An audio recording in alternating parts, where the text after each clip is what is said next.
Alexa, stop. Good morning. Hi, everybody. I hope everybody is having a great start to your day. My name is Bootz, but you guys already knew that. And I promised you that I would go live for you today. So here's my promise being fulfilled. I know that I am not in my office. And for some of you, this might be your first live candid video that you've seen of me, but it's gloomy here in Charlotte.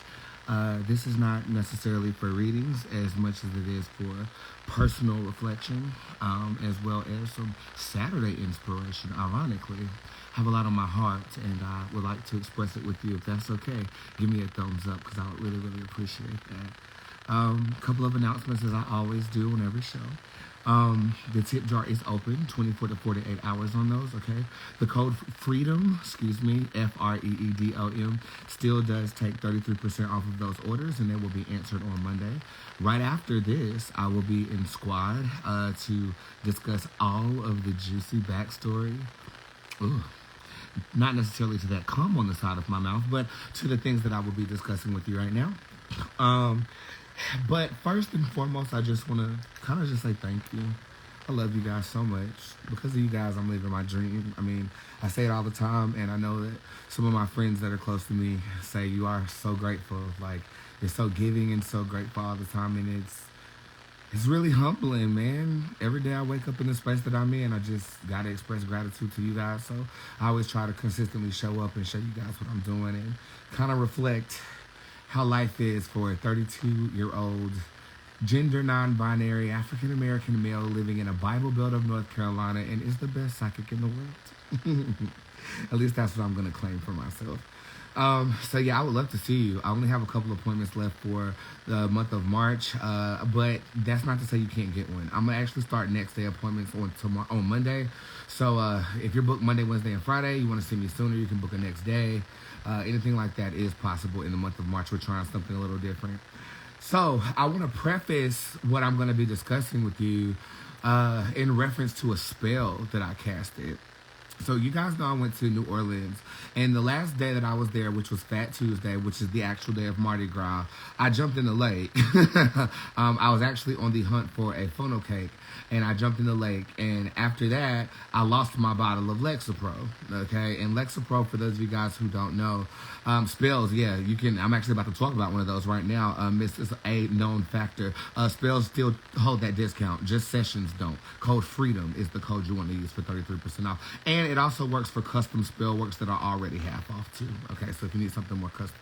So I jumped in the lake. I had a moment with God, moment with ancestors, and since that time period, I've been hearing this voice in my head that is both masculine and feminine. It sounds like me, but it's not me. I feel like it's the tarot card we discussed on Friday's show that I said I don't know what the name of it is. If you guys remember, I don't know what the meaning of it is. If you guys remember what the name of it is, drop it in the comment section right now. It is actually the back of Generation 5 Bootz Tarot, which I'm reading you with on the show now. And I really feel like it's the masculine guiding force that pairs with Queen Frazier. That's a Generation 4 Bootz Tarot card. And if I'm losing you, don't worry. You'll find yourself. I jumped in the lake. There were 7 witches on the steps. Mind you, this is not in my mind. This actually happened. Okay, like you can ask my staff, you can ask the people that I was with. I jumped in that motherfucking Chattahoochee River. I don't know what river it was, but I jumped in it, and it is 11:11. And I wish for the diction and the vernacular to actually portray my point of what I'm spiritually feeling as an individual. Okay, that's my wish. Put star emojis in the comment section. Yes, you are correct, Beauty Mark. It is Enokin, and I feel like this energy I'm summoning, and I think I foresaw it in the tarot deck once I started using that Lenza application to digitally create my pictures. Anyway, this is how I'm spiritually relating my creativity to you guys right now in the aspects of me expressing my tarot. Okay, let's go back to the story before you guys get too confused. So I jumped in the motherfucking Chattahoochee River, bitch. I adore myself. I have a spiritual moment, very enlightening. I started speaking in a tongue that I wish my cousin would have recorded because I know I had a lot of V's in it, and I know I wasn't watching Beef of Vendetta. So I was speaking in a tongue, and I was on the hunt for a funnel cake, and I had just got hit from an Asian boy in the middle of the goddamn wherever the hell we was. So since that time period, I got back the next day and I immediately started casting a ritual. I learned a spell from a witch in the French Quarter about passion, and I had been requested to create a self-love spell 2 weeks prior to this. So if she gave me a passion spell and I'm working on a self-love spell that I will be dropping very soon, then I'm going to, mix that Creole with that modern day nigga bitch witch, right? And see what's gonna happen. I casted this spell on Thursday. It is now Saturday. I do not have any anxiety at all. Okay, and I don't know if this is because of the spell that I casted that I will be selling to you guys very soon. But I lost my Lexapro prescription and they won't fill it for a month because I had just filled it before I left on the trip. I was praying to God. I didn't know whether to call my damn doctor or what, but the spirit in my head was like, no, we got you. We got you.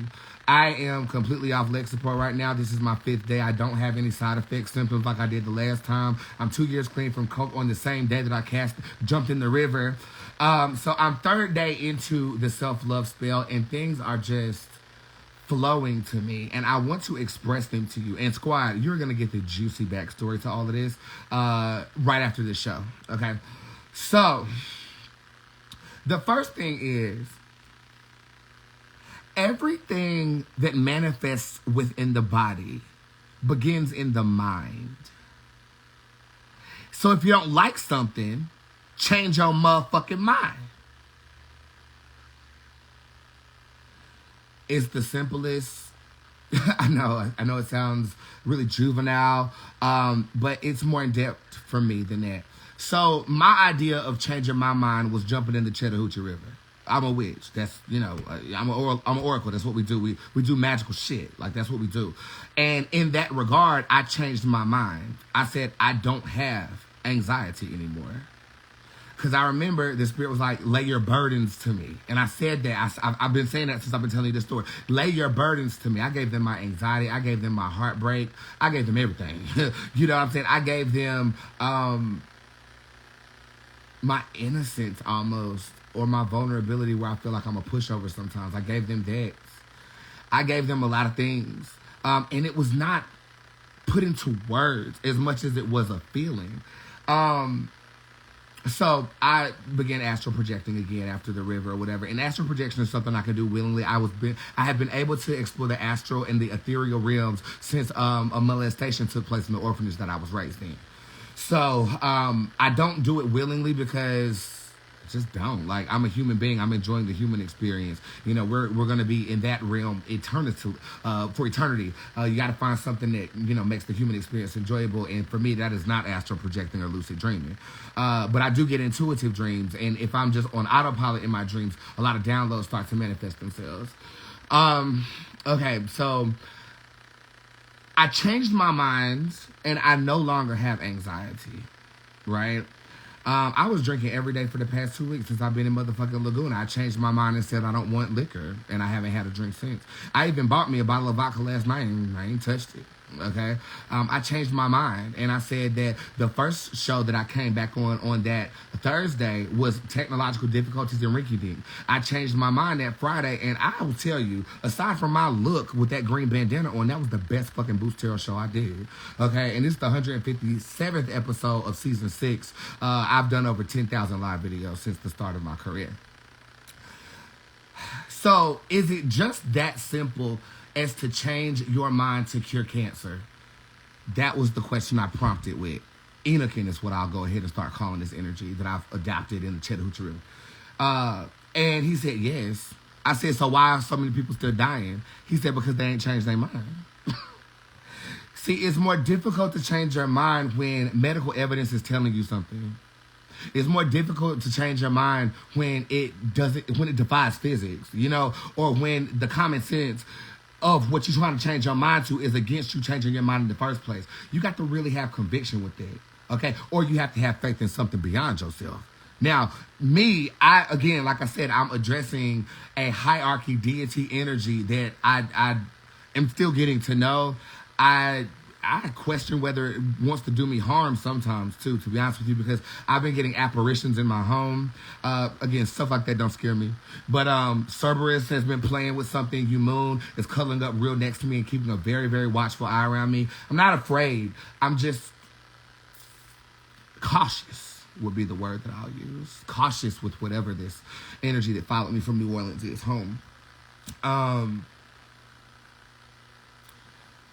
So I'm in the changing of my mind. Everything that I go through, I pretty much try to reflect creatively in tarot, sonically with music, or with the inspirational word. It's part of my purpose here on this planet, you know. And in this, I will be reflecting it as I actively get acclimated to the Enochian energy. I'll say this. I'll say that a lot has happened since I jumped in that river. Bigger deals are on the table right now. Traveling is amongst me. Like, I'm not socially anxious anymore. It's definitely going to be a learning experience that I don't know if it's going to be a quick one either. This might take some years to get accustomed to. But what I will tell you is that the initial statement is everything manifests in the mind. So if you don't like something, change your mind. And again, alchemically it makes sense because, you know, if we're manifesting things, we draw forth the physical aspects of what we're manifesting, and it starts in our head.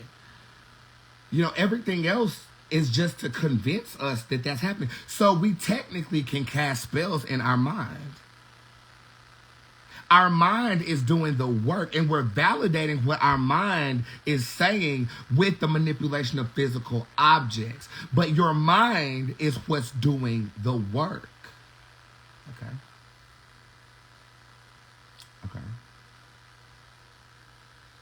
Okay. Okay. Okay. Y'all got to forgive me. I got them tacos in my mouth from last night. Okay. When I jumped in that river, it was like I had 20/20 vision. I could see everything. And I was drunk as hell.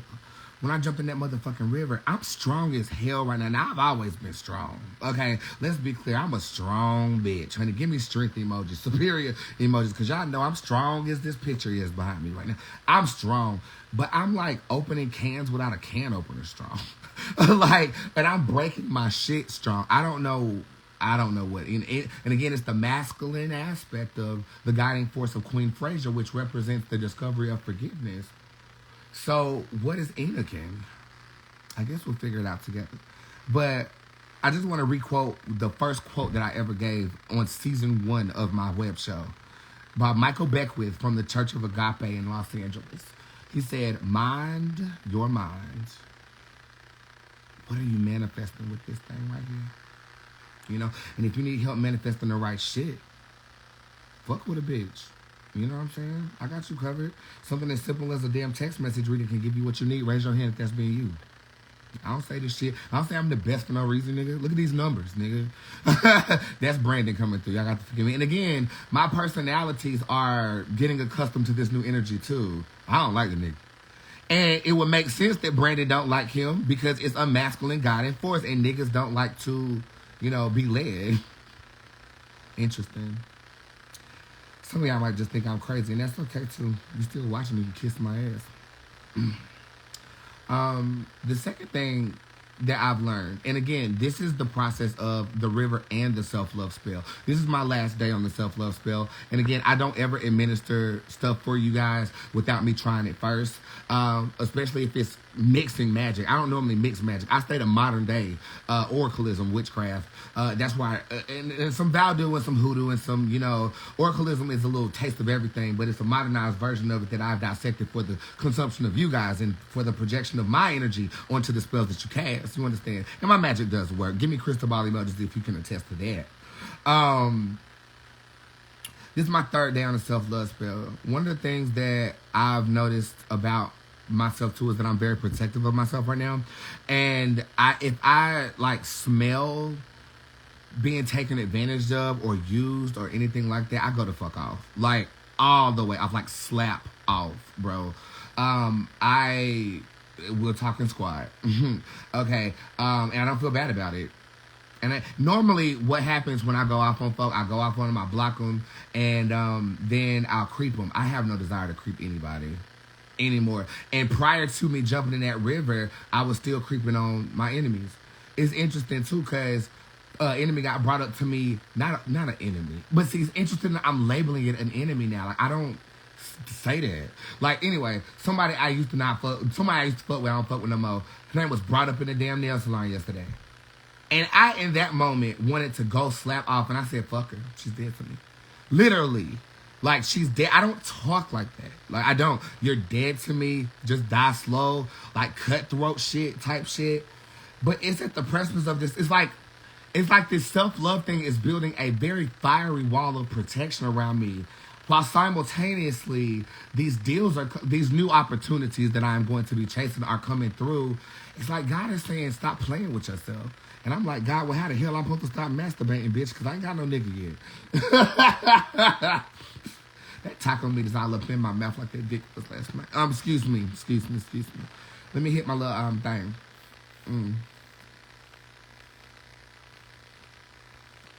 Y'all gotta be careful with this shit, right? This shit'll fuck you up. You don't even know you fucked up. Anyway, but I feel good. And I don't feel good being mean. Don't get it twisted.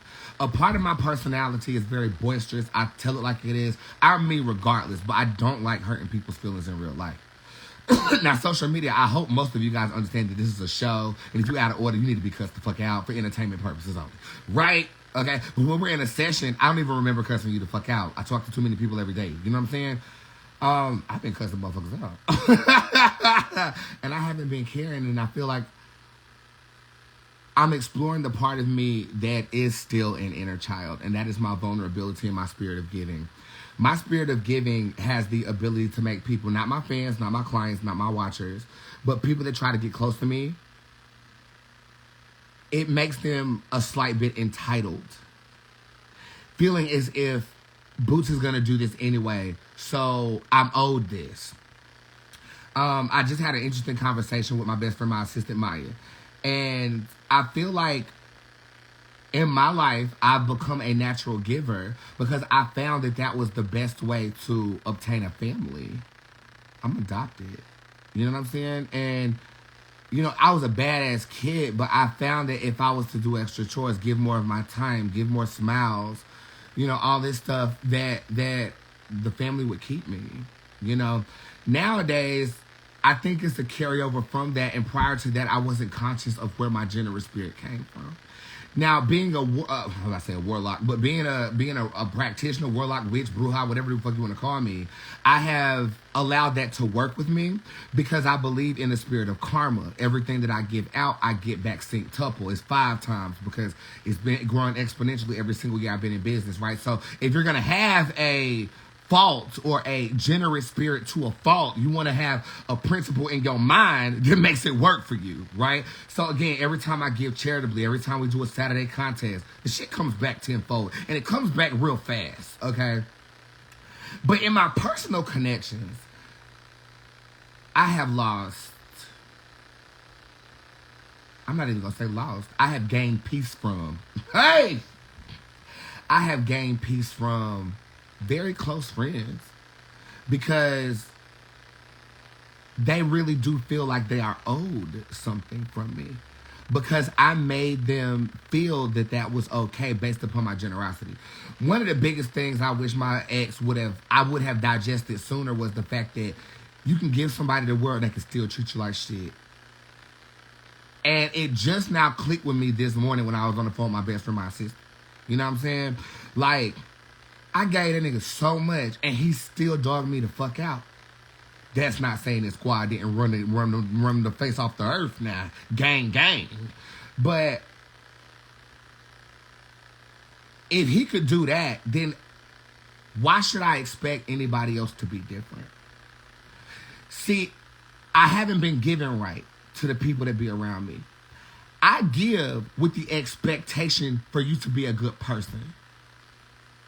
And that's why I've been fucking up at with these friendships. Because when I give to you, I don't expect you to be subordinate to me. And maybe in some ways I do. And that's a problem. Okay? That's a fucking problem. But I hold people at my standard a lot of the time. And if somebody does half of what I've done for people, I would honor them. I would just honor them. Like, I maybe that's just me, and maybe that also stems from my childhood, you know? Because when my mother adopted me, I was happy as the motherfucking clam, that clam I ate in New Orleans. I was happy as hell. I gave her everything. I did everything. I went above and beyond. I was the perfect son. And then puberty hit. Okay? But I give to people in my reality with the expectation that if I got into a fist fight, you'll have my back. You feel me? And because of that, the relationships broke. So now, you paying for your own food. So now, you paying for your own travel. So now, you paying for your own meal ticket. But so now, no, I'm not reading you for free. So now, you've lost access to me. And I feel like that hurts a lot worse than me cussing you out. But both things together, you might as well jump off the bridge, honey. You really do got to give without expecting anything. And you have to listen to your subconscious even in those moments. You know? Because I gave something, I expected something. And I got let down every single time. And I didn't even realize I was expecting something. I'm expecting you to behave as I would. Okay? And that's not like a bitch. I never bitch no niggas. You know what I'm saying? But I don't expect you to complain about anything. There are certain expectations that are there. And I have to relinquish those if I am going to persist in my giving spirit. Generosity is a heavenly virtue. Greed is a 7 deadly sin. We have more sin on this planet than blessings. We have more sinners than virtuous people. Okay? So, for those of you guys who do possess that virtue, you know, conjugate to where it applies. You gotta guard it. Okay? I've never been a greedy person. You know? And it's funny because as I'm not, people don't have as much as me, are materialistic and greedy. And yet I'm giving more. There's a reverse, like, spiritual thing with that, isn't it? Because I'm genuinely not a greedy person. Genuinely. Like, you can ask anybody I be around. I was talking to my best friend, Tequila, yesterday, and she said even before you had money, you was giving drinks out in the club. You was letting people come in the club for free. You was giving words. You was giving free entertainment. You are a giver. You've always been a giver, Brandon. And I guess as I started getting older, I started to formulate, like, okay, if I give this, then they'll like me, and then they'll, you know, and then that became, if I give this, I hold you at a bar. And for some reason, I don't think that's wrong. I still don't, you know. So God's not done with me yet either. I still don't think that's wrong. If somebody is charitable to you, I don't know, how can you dog them out? Like, God is still working on me with that, you know. But ultimately, I just wanted to come and reflect kind of my journey magically with you. And the juicy details are coming to Squad right now. Again, www.spiritsquad.org/tip jar. You can purchase your Squad memberships, 33% off everything using code FREEDOM. Freedom over me. Yeah, freedom. Takes 33% off. All right. Can't wait to see my girls next week. Can't wait to see Ari on Monday. Everything else, just, you know, watch my other shows and you'll get into. Tip jar open unlimitedly. That self-love spell will drop after today. Today is my last day, and I want to make sure it's safe to give it to you, okay? If nobody's told you this today, I love you. It's Saturday. Try to make it a good one. The weather is perfect for self-reflection. I mean, it is wet, it is nasty, and I'm going to get in the hot tub. Okay, and put some neck bones in the crock pot. But first, I'm going to squat. And again, Savannah, just go to my Instagram page and you can see the website. Okay, spells are available, music, classes, all that. And one thing holds to be true. My life is a living testimony, and every single day, I am so glad to be able to testify in front of all of you. Have a fucking great Saturday, you guys. Peace.